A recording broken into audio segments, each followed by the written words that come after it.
Okey, potong semua nanti tu korang akan buat. Aku akan pasang wheel mat kat sini. Ni. Tapak semua aku pasang wheel mat. Ni wheel mat beri dah ni udahlah ni wheel mat. Dia ada yang 70 GSM, 90 GSM tak silap aku lah kat Shopee. Aku beli 70 nya. Yang ni bukan untuk table pun aku pakai ni Udahlah ni wheel mat. Aku pasang kat sini. Nanti aku tunjuk kat korang.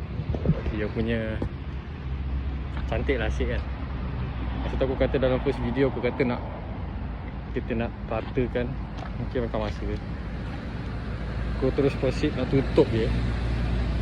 Kita tutup dengan wheel mat ni. Sebab bawah ni luasan ni besar ni, boleh muatkan yang 20x5 ni. Nanti kita update Alright, jalan. Dah clear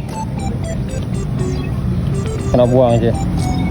Ni kita tutup macam ni je lah. Rumput-rumput ni yang naik macam tu ni. So ni lah keluasan tapak dia, korang boleh tengok macam tu. Tengok ni.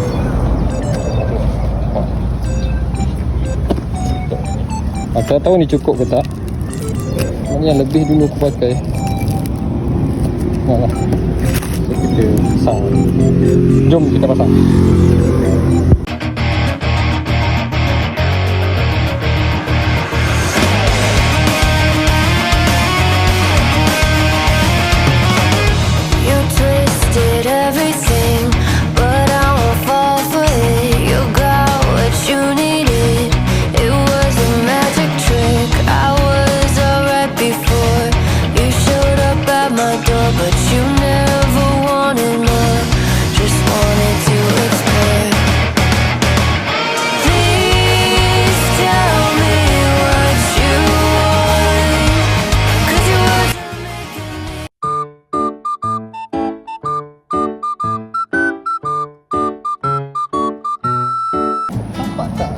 Tapak ni buka ni asal dia.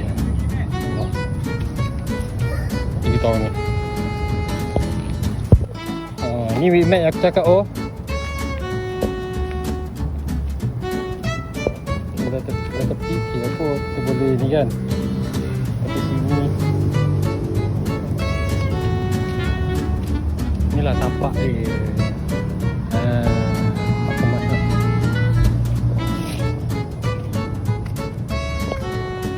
Kalau pasang makan kemas ni nampak cantik.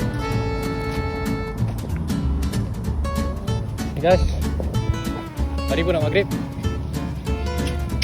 Kita jumpa lagi besok akan datang episode video seterusnya. Assalamualaikum.